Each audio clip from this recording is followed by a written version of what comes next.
গাড়ির সামনে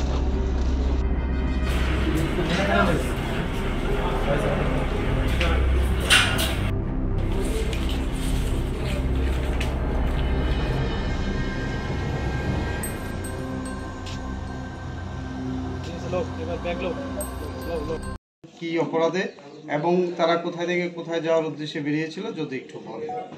আমরা গতকালকে চারজন বাংলাদেশি নাগরিক এবং একজন ইন্ডিয়ান নাগরিককে অ্যারেস্ট করেছি। তো তারা মূলত অবৈধভাবে আমাদের ভারতে প্রবেশ করে এবং এই চারজনের মধ্যে দুজন বলেছে পুনেতে যেতে চেয়েছিল আর দুজন আহমেদাবাদে।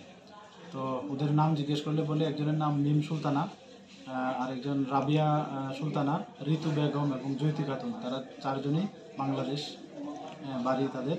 এবং আরেকজন আছেন এমডি কাশেম মিয়া, উনি সিপাহীজলা ডিস্ট্রিক্টে কলমছড়া থানা আন্ডারে ওনার বাড়ি।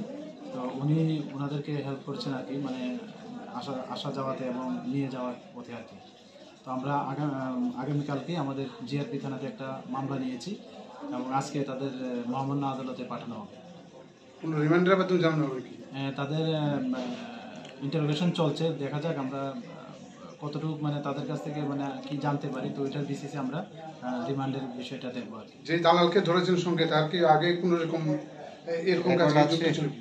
এরকম রেকর্ড আমরা বিভিন্ন থানাতে মেসেজ দিয়েছি যে ও এরকম আরও অন্যান্য কোনো কাজের সঙ্গে যুক্ত আছে কিনা। তো আমরা এখনো পাইনি অন্য অন্য পিএসএর থেকে। তো আমরা দেখছি এই ব্যাপারটা মানে আরও এরকম কিছুতে যুক্ত আছে কিনা। তাদের কাছ থেকে কী পাওয়া গিয়েছে? তাদের কাছ থেকে এমনিতে তাদের মোবাইল ফোনই আর কিছু ইন্ডিয়ান কারেন্সি পাওয়া গেছে আর বাস এতটুকুই।